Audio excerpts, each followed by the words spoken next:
우리에게 주실 하나님의 말씀 창세기 47장 13절에서 26절 말씀입니다.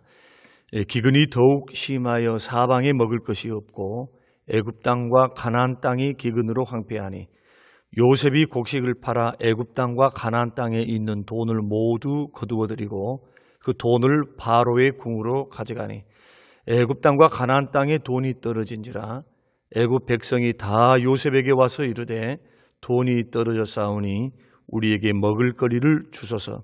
어찌하여 주 앞에서 죽으리이까? 요셉이 이르되 너희의 가축을 내라. 돈이 떨어졌은즉 내가 너희의 가축과 바꾸어 주리라. 그들이 그들의 가축을 요셉에게 끌어오는지라. 요셉이 그 말과 양떼와 소떼와 나귀를 받고 그들에게 먹을 것을 주되 곧 그 모든 가축과 바꾸어서 그해 동안에 먹을 것을 그들에게 주니라. 그 해가 다 가고 새 해가 되매 무리가 요셉에게 와서 그에게 말하되 우리가 주께 숨기지 아니하였나이다.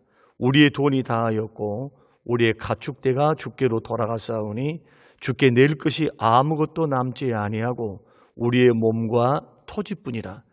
우리가 어찌 우리의 토지와 함께 주의 목전에 죽으리이까? 우리의 몸과 우리의 토지를 먹을 것을 주고 사소서. 우리가 토지와 함께 바로의 종이 되리니 우리에게 종자를 주시면 우리가 살고 죽지 아니하며 토지도 황폐하게 되지 아니하리이다. 그러므로 요셉이 애굽의 모든 토지를 다 사서 바로에게 바치니 애굽의 모든 사람들이 기근에 시달려 각기 토지를 팔았습니다. 땅이 바로의 소유가 되니라. 요셉이 애굽 땅 이 끝에서 저 끝까지의 백성을 성읍들에 옮겼으나 제사장들의 토지는 사지 아니하였으니 제사장들은 바로에게서 녹을 받음이라. 바로가 주는 녹을 먹음으로 그들이 토지를 팔지 않음이었더라. 요셉이 백성에게 이르되 오늘 내가 바로를 위하여 너희 몸과 너희 토지를 샀노라. 여기 종자가 있으니 너희는 그 땅에 뿌리라.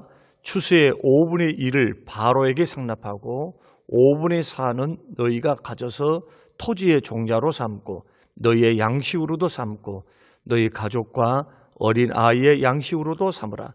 그들이 이르되 주께서 우리를 살리셨사오니 우리가 주께 은혜를 입고 바로의 종이 되겠나이다. 요셉이 애굽 토지법을 세우매 그 5분의 1이 바로에게 상납되나 제사장들의 토지는 바로의 소유가 되지 아니하여 오늘날까지 이르니라. 고마우신 아버지 하나님, 거룩한 주일 모이게 하시고 예배하게 하시며 하나님 말씀에 귀를 기울일 수 있는 믿음의 마음을 주신 것을 감사합니다. 주님, 오늘 깨닫는 은혜를 더해 주사 주의 말씀이 쟁쟁히 들려지게 하시고 이 시대에 주시는 지혜의 말씀, 생명의 말씀, 살리는 말씀이 되게 하옵소서. 저희들은 아멘으로 받기를 원하오니 주여 우리에게 은혜를 더하여 주시옵소서.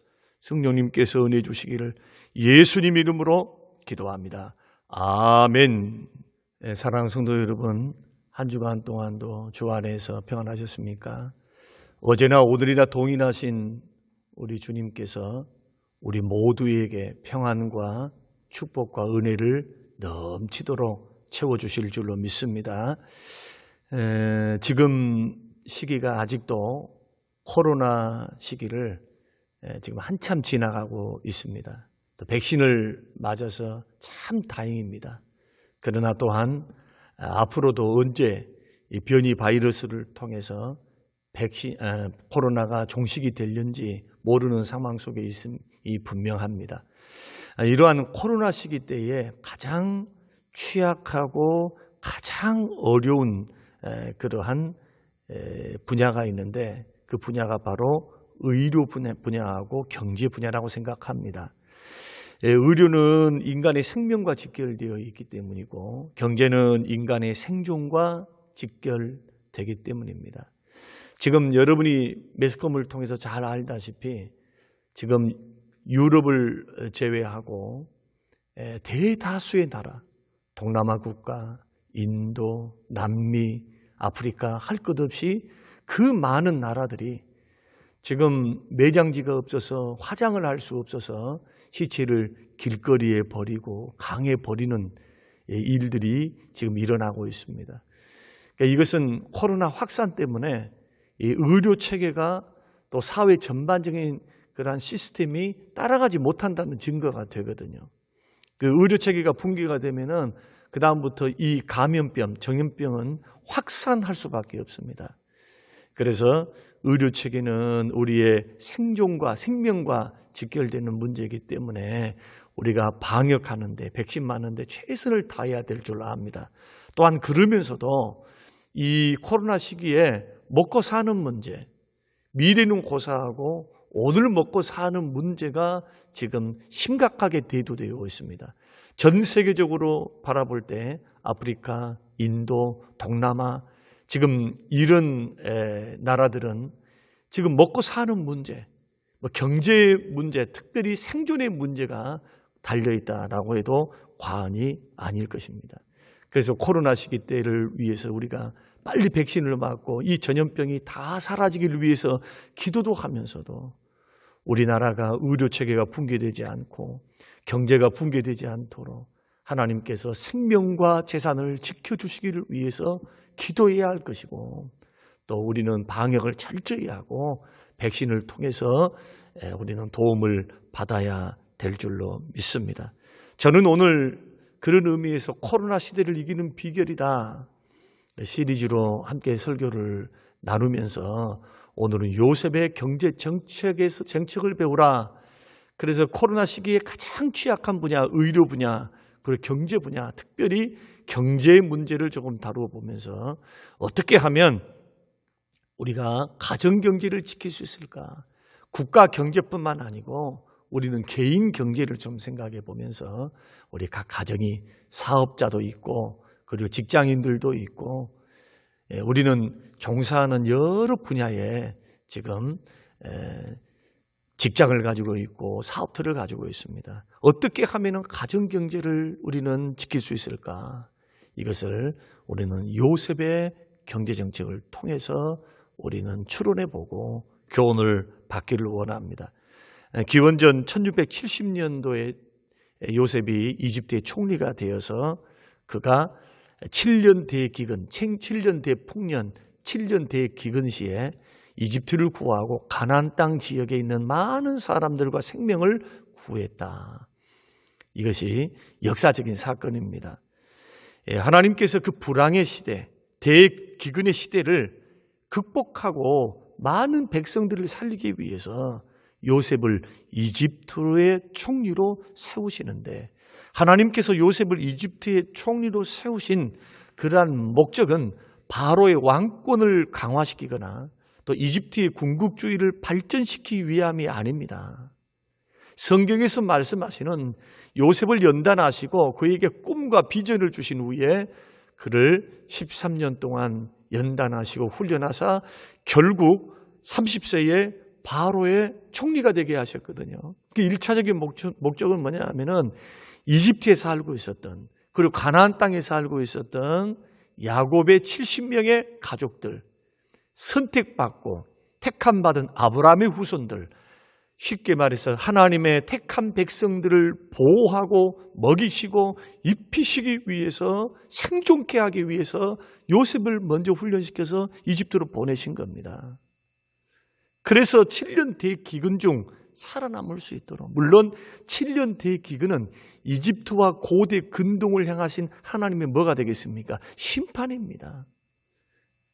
우상을 섬기고 죄를 가볍게 여기고 회개하고 돌아오지 못한, 그래서 죄가 하나님 보실 때 가득 차 있는 그 나라를 가만두실 수가 없죠. 그래서 하나님께서 자연 환경을 통해서 하나님께서는 그 나라를 심판하실 때 하나님께서 누구를 보호하시기 원하셨습니까? 1차적으로는 하나님의 백성들, 하나님의 택한 하나님의 사람들을 요셉을 통해서, 지도자를 통해서 그들을 구원하기를 기뻐하시는 하나님의 섭리가 바로 요셉이 총리가 됐던 사건입니다.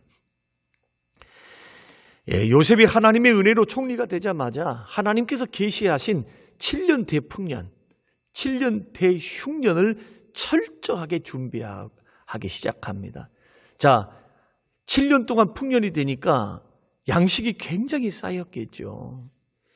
그래서 요셉은 차곡차곡 대형 곡간을 대규모로 건설해서 7년 대환란, 7년 대흉년을 준비하기 위해서 차곡차곡 곡식을 모았습니다. 이 기간 중에 이집트 백성들은 풍년이니까 흥청망청 썼을 수도 있습니다. 계속해서 풍년이 들었으니까 그들은 대비할 마음이 없었을 줄도 모릅니다. 그러나 요셉은 하나님의 계시를 받았습니다. 하나님의 말씀을 받은 겁니다. 그래서 흥청망청 소비하거나 사치하지 아니했습니다. 7년 풍년 이후에 있을 하나님이 계시하신 7년 대기근을 준비하는 것을 게을리하지 아니했습니다. 사랑하는 성도 여러분, 우리는 이 대목을 좀 주목해 봐야 할 필요가 있습니다. 우리 인생이 어떻습니까? 우리 인생이 마냥 하나님께 주시는 풍년만 있습니까? 그렇지 않습니다. 예고 없이 다가오는 인생 흉년도 있습니다. 그렇게 잘 나가던 사업이 부도맞기도 하고, 그리고 그렇게 건강했던 가장이 한순간에 또 죽어서 사별하는 그 아픔을 겪기도 하고, 또 직장을 잃기도 하고, 예고도 없는, 예고되어 있는 그러한 인생이 바로 우리들의 인생인데, 미래를 우리가 정확하게 예측할 수 없거든요. 그래서 미래의 일들을 낙관만 하고 있어서는 안 된다. 우리가 예수 믿고 구원받았다 해서 환난이 없고 기근이 없고 전염병이 노출되지 않고 전쟁을 우리가 비껴가고 그렇지 않습니다. 하나님의 섭리의 역사가 분명히 있지만은 때에 따라서는 전쟁 속으로, 때에 따라서는 가난으로, 또 IMF로, 이런 인간적이고 또 인간의 욕심에 의해서 방만한 국가 운영을 통해서 개인의 잘못과 실수를 통해서 또 세계사적인 그런 하나의 하나님의 섭리에 의해서 우리는 어려움, 대기근과 같은 어려움에 봉착할 수가 있습니다. 그래서 성경은 말씀하시기를 개미에게서 배우라고 말씀하시죠. 봄, 여름, 가을 동안 일할 수 있을 때 최선을 다해 일해야 될 이유가 뭐냐 하면은 일할 수 없는 겨울이 다가오거든요. 그러니까 개미는 일할 수 있는 그때에 일할 수 없는 겨울을 대비해서 최선을 다해서 일을 한다. 이것을 배우라. 잠언에서 말씀을 합니다. 그런데 현대의 많은 사람들은 사업이 잘 될 때, 잘 나갈 때, 수입이 많아질 때 두 가지를 소홀하는 경향이 있습니다. 첫째는 내일을 위해서 준비하는 것. 자, 철저히 준비하는 것. 내일의 사업이 어려울 것을 대비하고 내일의 우리의 인생이 어려울 걸 대비해서 미리 종잣돈, 그리고 대비하는 그러한 돈으로도 사업으로도 대비하는 불행을 대비하고 또 어려움을 대비하는 그러한 것을 철저히 하지 못한 사람들이 있습니다. 그저 잘 되는 것만 바라보고 사는 분들이 있어요. 그래서 일어나는 게 뭡니까? 사업과 일에 더 매달리죠. 그 기회가 되면 먹을 곳, 여행할 곳 찾아 먹기 바쁘고 또 밑빠진 장독대에 물 붓듯이 씀씀이가 막 커지기 시작합니다. 어려울 때를 생각하지 않는 겁니다. 지금 수입이 잘 되고 수입이 많고 사업이 잘 되기 때문에 어려울 것이다 라는 것은 좀 피부로 와닿지가 않는 겁니다. 설마 내 사업이, 설마 내 직장이, 설마 내 일터가 이런 경우가 있습니다. 반대의 경우도 있죠. 또 사업이 잘 되고 수입이 늘어나니까 밥 먹는 시간조차 없어요. 벌 때 벌어야 된다는 생각 때문에 오직 돈과 일에 목숨을 걸어버립니다. 그래서 인생 흉년을 준비하지 않는 것입니다. 그러다가 사업이 힘들어지기 시작하면 대비를 하지 않았기 때문에 은행 돈을 끌어다 쓰기 시작합니다. 경제가 하강 국면에 들어졌을 때 여러분 은행 돈을 끌어다가 쓰는 것은 정말 어리석은 일입니다. 그래 더 어려움을 당하죠. 그리고 일에 중독된 사람도 많습니다. 일 때문에. 그래서 두 번째로 잘 나갈 때 잘 관리하지 못한 게 바로 건강관리입니다. 건강에 신경 쓰고 있지 않다가 일 잘 되고 수입도 많고 사업이 잘 되니까 여하튼 다른 거 다 희생해버리고 벌 때 벌어야 되는 겁니다. 갑자기 건강 이상이 생깁니다. 그러나 갑자기가 아닙니다. 이미 과로와 스트레스로 그리고 영양 섭취로 쉼이 없는 몸은 혹사당해서 지금 암이든지 아니면 혈관 질환이든지 이러한 뇌졸중이든지 병들이 이미 찾아오고 있었는데 누구만 몰랐습니까? 돈 버는 재미 때문에, 잘 되는 재미 때문에 자기만 모른 겁니다. 그러나 기억하시기 바랍니다. 사업이 안 된다든지 건강에 문제가 생기면은 지금까지 가지고 있었던 모든 것들을 다 내려놔야 됩니다. 그래서 예수 믿는 사람들은 개미에게서 인생을 배우라고 성경이 말씀하고 있습니다. 사랑하는 성도 여러분, 우리는 이것은 사실은 일반적인 상식 문제이기도 합니다. 상식 문제이기도 합니다. 자, 하나님께서 우리 인생의 풍년을 주셨다 생각해 보십시다. 요셉에게 7년 풍년이 있을 것이다. 그리고 7년 대기근이 있을 것이다. 이렇게 가르쳐 주신 것은 준비하라는 말씀이죠. 그때를 준비하라. 어려울 때를 준비하라. 잘 될 때만 생각하고 우리가 살아간다면 얼마나 어리석습니까? 그러나 인생에는 잘 될 때가 있으면 안 될 때도 있어요. 물론 하나님께서 돕지 아니하신 건 아니시지만은 그러나 우리에게 자유의지를 주셨습니다.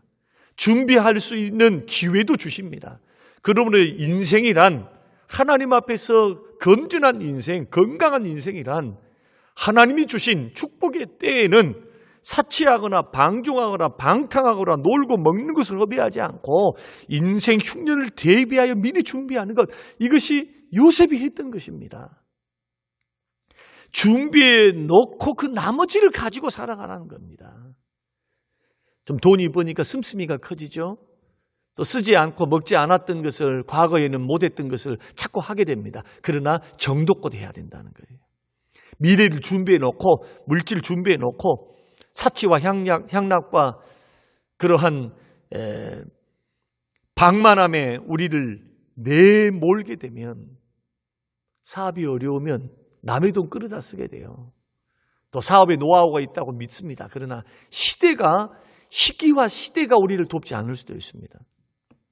또 지금의 사업의 환경이라고 하는 것은 너무너무 빨리 변하고 있습니다. 이제는 온라인상에서 사업이 더 각광을 받고 있잖아요. 오프라인보다도. 그런 시대 가운데 우리들은 잘 적응해야 될 줄로 알고 미리미리 준비하라. 그래서 분수를 지키고 절제하는 것 중요합니다. 요셉은 7년 풍년 때 곡식 모았습니다. 사치 절대로 하지 않았습니다. 규모 있게 경제를 집행했습니다. 왜냐하면 자기 인생 앞에 다가온 7년 대기근을 보고 있었기 때문에 준비했다. 이것이 첫 번째 지혜입니다. 두 번째로, 그러면 인생 흉년이 찾아왔을 때는 우리는 어떻게 해야 하는가? 자, 준비하지 못했다. 아니면 준비를 했다 할지라도 우리에게 코로나와 같은 시대, 어려운 시대를 우리가 맞이하게 되면 어떻게 되느냐? 방법이 없어요. 일반 상식적인 경제 문제로 접근을 먼저 해야 됩니다. 그게 뭡니까? 살림의 규모를 줄여야 됩니다. 생존을 위한 것 제외한 불필요한 지출을 다 줄여야 돼요. 그런데 보십시오. 우리가 만약에 풍부했을 때, 풍요로웠을 때 살았던 삶의 규모를 가지고 방만하게 그대로 집행해버린다면 어떻게 되겠습니까? 수입은 적고 지출이 더 많다. 파산하는 것은 시간 문제입니다. 오늘 본문의 말씀 보면은 이집트의 7년 대기근이 시작되었습니다. 요셉이 어떤 경제정책을 펼치고 있습니까? 한마디로 말씀드리면은 무상으로 곡식을 나눠주지 않았습니다. 그들에게는 다 돈이 있었으니까 이집트와 가나안 지역에 있었던 사람들에게 다 돈으로 바꿔서 곡식을 사라 했습니다.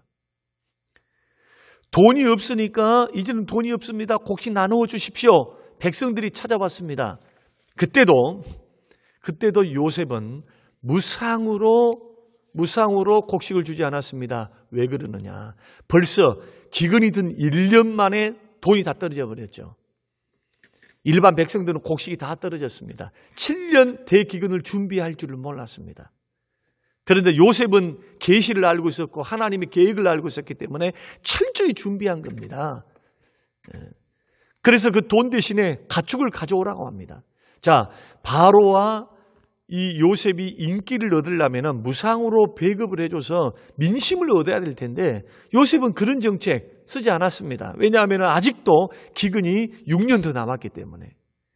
그래서 요셉이 폈던 것은 뭐냐 하면은 값을 지불하고 가축을 가져와라 해서 돈이 없으면 가축을 사 먹게 했습니다. 가져와서. 그 이유는 두 가지입니다. 첫째는 뭐냐? 곡식에 귀중하면 모를 수가 있어요. 풍요로움에 익숙해져서 7년 풍요 때문에 사람들이 씀씀이가 커진 겁니다. 사치와 향락, 즐거움, 생존보다도 더 문화생활, 함부로 소비할 경우가 있기 때문에 자기 돈으로 먹고 사는 것, 이것은 소중히 여기겠지요. 또 하나는 뭐냐? 자기 집에 아직도 곡식을 쌓아두고 있으면서 배급을 타먹을 수도 있거든요. 아무리 사람들이 막 외친다 할지라도 멈춰두고 있는 사람들이 있을 수 있어요. 그래서 이렇게 방만하게 국가의 경제를 운영하면은 얼마든지 부도 맞을 수 있습니다. 국가 부도. 그러면은 더 많은 사람이 죽게 되겠죠. 국가는 파산하게 될 것입니다. 여러분, 기근은 나라님도 구할 수 없어요. 가난과 기근은 오직 하늘이 도와야만 합니다. 이 일을 위해서 하나님은 하늘 문을 여시기 전에, 비를 내리시기 전에 하나님께서는 뭘 하십니까? 심판도 하시면서 택한 백성들을 살게 하기 위해서 요셉을 세우사 준비하게 하신 겁니다. 사랑하는 성도 여러분, 우리는 믿음의 길을 걸어가고 있습니다. 믿음의 길을 걸어가는 하나님의 사람들이 감나무 아래에서 하나님 음식 주세요, 축복 주세요. 물론 기도해야지요. 그러나 일하지 않은 자는 먹지도 말라. 우리에게 계무에게서 배우라. 성경은 계속해서 수고한 떡을 먹으라. 심어라. 심고 거두는 법칙을 우리에게 말씀하십니다. 그래서 힘들고 어려운 인생의 흉년이 들었을 때는 반드시 해야 될 것이 뭐냐? 경제 규모를 줄여야 됩니다. 불필요한 지출을 막아야 됩니다. 또 짐승이 16절, 17절 말씀 보면은 돈 대신 짐승인데 짐승조차도 없어요. 그러니까 백성들이 와서 이제는 하소연 합니다. 요셉에게. 이제 우리에게는 남는 게 하나도 없습니다. 땅하고 몸뚱아리밖에 없습니다. 그때 요셉이 말하기를, 그러면 너의 땅 문서와 너의 몸을 파라오에게 팔아라. 그래서 땅도 다 가져와서 토지 문서를 다 거둬들였고, 그리고 그 몸도 이제는 다 파라오의 백성들이었지만은 마치 노예와 종이 된 것처럼 그렇게 굴복할 수 있도록 철저하게 7년 대기근을 준비하고 있는 모습을 보게 됩니다. 그러니까 오늘날 우리 정서와는 맞지 않는 이상한 정책이죠. 그런데 요셉의 깊은 뜻이 있습니다. 그것은 뭐냐 하면은 국가의 살림을 철저히 줄이지 않으면 나머지 6년이 남아있는 겁니다. 단연간의 기근을 대비할 수 없다. 그러므로 백성들에게도 뭐라고 말하고 있냐 하면은 너희들이 풍요로울 때를 지금 생각할 때가 아니다. 자기 생활은 자기가 책임져야 한다. 살림의 규모를 줄여라. 대흉년이 들었는데도 위신이나 체면을 내세운 사람은 국가가 도와줄 수 없다. 너희들도 포기하라는 거예요. 땅도 포기하고 몸도 포기하고 지금 사는 게, 먹고 사는 게 문제니까 그게 대수냐는 거예요. 굶어 죽게 생겼는데 금덩이가 지금 대수고 토지가 대수인가, 너희 몸이 대수인가? 살아야, 지금 오늘 살아야 미래의 소망이 있죠. 어려울 때 자기 가축과 자기 땅과 자기 돈을 포기하지 않으면서 정부들을 다 해결해 달라고 하는 사람들은 철저히 도와줄 수 없다는 겁니다. 그렇습니다. 우리 인생에 예수 믿는 사람들에게도 인생의 기근이 들기 시작하면 제일 먼저 해야 될 것이 뭐냐? 살림 규모를 줄이는 거예요. 생존을 위한 것 제외하고 불필요한 지출을 철저히 줄여야 돼요. 이것이 자기 생활을 자기가 책임지는 겁니다. 가장 간단하잖아요.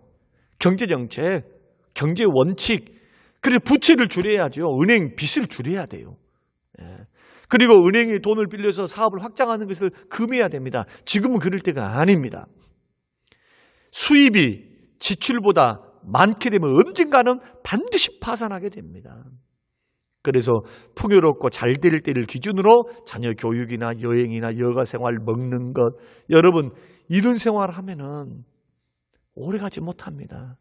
예수 믿는 사람들이 경제가 활발하게 움직이지 않고 돈에 쪼들리기 시작하면요, 믿음의 파손도 하고 굉장히 어려워요, 여러분. 중심 잡기가 그렇게 어려울 수 있어요. 예. 여러분, 풍요로울 때, 잘 될 때 미리미리 준비할 수 있게 되시기를 주의 이름으로 축원합니다. 그리고 지금 어려움을 겪고 있다면 지금 부채 정리를 하셔야 됩니다. 그리고 생존을 위해서 여러분 자기의 경제의 규모를 줄이고 우리는 철저하게 생존을 위해서 우리는 대비해야 될 줄로 압니다. 이것이 상식적인 경제 원리라 하는 것. 그러면 세 번째로 요셉의 경제 정책을 통해서 보는 신앙적인 교훈은 뭘까? 첫째는 인생 기근 시에 회복되기 위해서는 욕심을 버리고 절제하는 생활을 하라. 자, 성경에서도 욕심에 끌려 미혹이 돼서 시험에 든다. 경기 회복을 위해서 더 큰 욕심, 또 더 큰 돈, 이것을 여러분 생각하면서 돈의 미혹을 받게 되면 마귀의 시험에 빠집니다. 여러분 욕심 부린다 해서 이 기근 시에 욕심 부린다 해서 부자가 되는 것이 아닙니다. 이럴수록 어떻게 해야 되느냐? 생활에서부터 새끼 밥 먹고 사는 것을 감사히 여기는 것. 그래서 디모데전서와 후서의 말씀을 통해서는 먹을 것이 있은즉 족한 줄로 알라고 말씀하죠. 자족하는 것이 경건의 유익이 된다. 우리가 빈몸으로 왔으니 빈손으로 가는 것 당연하다. 이 땅에 올 때 우리는 먹을 것 가지고 오지 않았다. 금덩이 갖고 오지 않았다. 빈손으로 왔다. 빈몸으로 왔다. 그러므로 빈몸으로 가는 게 당연하지 않냐. 예수 믿는 믿음의 사람들은 하나님께서 우리의 경제의 문을 닫으시고 이 세상에 기근을 내리실 때, 그렇게 우리를 허용하실 때, 가난과 어려움이 허용하실 때 욕심을 버리고 절제하는 신앙생활, 주님 손안에 머물러 있는 신앙생활. 그러면 먼저 그 나라와 그를 구하는 백성들에게 하나님께서 생존할 수 있도록 까마귀를 통해서 이 모든 것을 더해 주시면서 한 걸음 한 걸음 하루하루 살아갈 수 있는 일용할 양식으로 채워주신다. 이것은 주님의 약속입니다. 그러므로 해야 될 것, 경제 어려움 속에서 회복되기 위해서 제일 먼저 욕심, 빚내가지고 뭘 하겠다, 더 큰 것을 버려보겠다. 여러분 모두가 망하는 길이 될 수 있어요. 가정이 어려워질 수 있다. 기도하면서 있는 것을 감사히 여기면서 절제하는 신앙생활이 필요하다. 하나님이 열어주실 때를 바라보면서 견디셔야 돼요. 그때는. 그리고 흐드린 일이라 할지라도 내가 살 수 있는 그 일들을 우리가 찾아야 됩니다. 이것이 지혜입니다. 그리고 마지막으로는 믿음을 활용해서 영혼을 안전하게 지켜야 합니다. 여러분, 많은 사람들이 경제가 어렵다 해서 믿음까지 버리는 사람들이 있습니다. 자, 직장이 흔들리고 사업이 흔들리고 수입이 줄어들어서 생활이 불편해지고 어려워지니까 하나님을 등지고 믿음을 떠나는 사람들이 있습니다. 이것은 마치 무엇과 같으냐. 자, 돈으로 곡식을 샀습니다. 그런데 이집트 백성들이 돈이 다 떨어졌어요. 근데 가축을 가지고 와서 곡식을 사라 하니까 가축도 가져갔어요. 가축도 가져가니까 이제는 가지가 바칠 것이 없잖아요. 그런데 보십시오. 너의 땅과 너의 몸도 다 바로에게 너희 서약해라. 땅도 다 내려놓고 포기하고 또 몸도 포기하면 배급 준다. 배급. 기근시까지 배급 줄 테니까 주신 것 같고 6년을 더 버텨라. 그런 말씀입니다. 그런데 나는 자존심이 상해요. 나는 포기할 수 없어요. 나는 이 땅이 어떤 땅인데요 하면서 자기는 포기할 줄 모릅니다. 내일 죽을 수 있는데, 곡식 한 톨이 없는데, 왕의 곳간에만 있는데, 보십시오. 자기는 포기하려 안 해요. 여러분, 믿음의 길을 걸어가는 하나님의 사람들이 영생을 얻고 천국을 가고 주님의 도우심을 구하고 주님의 은혜, 주님의 역사 체험하기를 원하는데 자기는 포기하려 안 합니다. 욕심을 좀 내려놓고 자기 자신, 자기의 잘남, 자기의 능력, 자기의 힘, 이거 좀 내려놔야죠. 아무리 내 힘으로 하려 해도 잘 안 되잖아요. 그러면 철저히 자기 자신을 포기하고 두 손 들고 주님, 나의 힘으로 나의 능력으로 이 모든 걸 할 수 없습니다. 주님 앞에 두 손 들면 얼마나 좋겠습니까? 그런데 그럼에도 불구하고 하고 싶은 거 다 하고 돈 벌고 싶은 거 다 벌고 놀고 싶은 거 다 놀면서 여러분 우리가 신앙생활을 한다. 그러면서 어렵고 힘드니까 자꾸 하나님을 멀리해요. 주님을 멀리합니다.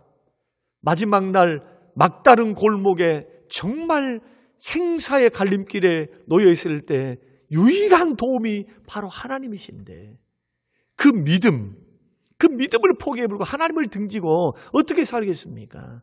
일단은 살아야죠. 그래서 어렵고 힘든 기근시 회복되기 위해서 여러분 반드시 목숨 걸고 지켜야 될 게 뭐냐? 바로 믿음입니다. 영혼을 안전하게 지키셔야 됩니다. 그래서 우리가 어려움을 당할 때, 경제적인 문제를 당할 때 여러분 다른 정신이 없다 할지라도 언제나 마음속으로 생각하셔야 됩니다. 내 영혼은 안전한가? 내 마음속에서 돈의 유혹 때문에 생존에 대한 이 환경적 어려움 때문에 낙심하고 절망해서 하나님을 등져서 그냥 일에 몰두한다거나 급한 불 끈다고 아니면은 실망 속에서 하나님이 어디 있냐 하면서 불신앙으로 빠져버린다거나 여러분 이 두 가지를 반드시 조심하셔야 됩니다. 살아야 기회가 있죠. 살아야. 여러분 오늘 결론이 어떻게 되어 있습니까? 23절 24절 말씀 보면은 흉년이 다 끝나니까 배급받았죠. 목숨이 부지했습니다. 그러니까 다시 그들에게 토지를 돌려줍니다. 요셉이 토지를 돌려주고 종자도 줍니다. 씨를 뿌려야 되니까. 그러면서 세금을 매깁니다. 이제 너희들이 이제 세금은 5분의 1이다. 자, 5분의 4는 너희들이 먹고 5분의 2를 가져와라. 5분의 1이니까 20%죠. 20%.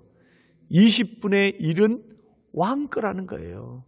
그러니까 우리는 이러한 산술적인 계산을 봐도 자, 80%는 내 것이니까 얼마나 고맙습니까? 얼마나 감사합니까? 살아있으니까 다시 시작할 수가 있습니다. 사랑하는 성도 여러분, 우리 영혼이 건강하지 못하고 믿음을 잃어버리면 어떻게 될까? 나중에 복된 날, 부흥의 날, 또 하나님이 주시는 축복의 날이 오더라도 우리는 아무것도 건질 것이 없어요. 이것이 주님이 복 주시는 영적인 원리입니다. 영혼이 살아나면 나머지 삶도 반드시 회복돼요. 그러므로 하나님 말씀을 필사적으로 붙들어야 되고 우리 안에 있는 믿음을 굳건하게 붙들어야 됩니다. 여러분 룻기 말씀 보면은 베들레헴을 떠나서 하나님의 집을 떠나서 모압으로 기근이 드니까 모압으로 떠났습니다. 모압 세상에 떠나서 남편 죽고 두 아들 죽고 10년 만에 쫄딱 망해서 거지가 됐습니다. 하나님께서 베들레헴의 하나님의 집에 다시 양식을 주셨다, 풍년을 주셨다는 소식을 들으니까 어떻게 합니까? 돌아가죠. 돌아가. 세상에서 다시 회개하고 주님께로 돌아가는 거예요. 그랬더니 어떻게 됩니까? 보아스를 통해서 먹을 것, 쓸 것 걱정 없이 그 부자였던 보아스를 통해서 나오미도 살고 롯도 살고 이런 놀라운 축복. 그래서 최후의 보루가 뭐냐? 믿음이다. 기근 시에 최후의 보루는 신앙이다. 그리 하나님 복을 주셨을 때 그나마 복된 날에 건질 것이 있어요. 그러나 영혼이 건강하지 못하고 믿음 잃어버리면 아무것도 건질 것이 없어요. 이것은 영적인 원리, 하나님이 주신 복을 주시는 영적인 원리다. 사랑하는 성도 여러분, 이 말씀을 꼭 기억하시고 우리는 요셉의 경제 정책을 통해서 교훈을 배웠습니다. 하나님께서 인생에 풍년을 주실 때는 어떻게 하자고요? 사치하거나 방종하거나 방탕하거나 놀고 먹지 말고 인생 흉년을 대비해 준비하라. 건강관리 잘하라. 힘들 때를 생각해서 돈과 자원을 준비하라 하는 것. 인생 흉년 찾아왔을 때는 불필요한 지출을 줄이라. 자기 생활 자기가 책임져야 돼요. 위신과 체면이 문제가 아닙니다. 이때는 계미에게서 배우셔야 돼요. 철저히 낮아진 상태에서 준비해야 되고 신앙적으로는 욕심을 버리고 욕심 부린다 되는 게 아니니까 절제하는 생활을 하면서도 반드시 영혼 지켜라. 영혼. 믿음으로 활용해서 최후의 보루가 믿음이니까 그 믿음을 통해 하나님은 주께서 말씀하신 대로 먼저 그 나라와 그를 구하면 이 모든 것들을 더해 주신다. 특히나 이 어려운 시대에 하나님 주신 지혜로 우리 모두가 슬기롭게 헤쳐나가서 아무리 힘들고 어려워도 나의 영혼만은 버리지 말고 믿음으로 굳게 다시 한번 서서 새롭게 시작하는 코로나 시기가 되시기를 주님의 이름으로 축원합니다. 고마우신 아버지 하나님, 오늘 주신 귀한 말씀대로 우리에게 요셉의 경제정책을 통해서 주시는 교훈, 가장 기본적인 경제 원칙을 우리가 무시하지 않도록, 그러면서도 복 주시기도 하시고 복을 거두어 가실 수도 있고 죽이기도 하시고 살리시기도 하시는 그 하나님 앞에 우리가 어떻게 서야 하는가, 주님 이것을 깨달을 수 있도록 은혜 주신 것 감사합니다. 삶에 적용하여 이 어려운 시기 믿음으로, 은혜로, 지혜로 주여 잘 극복하고 이길 수 있도록 축복하옵소서. 감사드리며 예수님 이름으로 기도합니다. 아멘.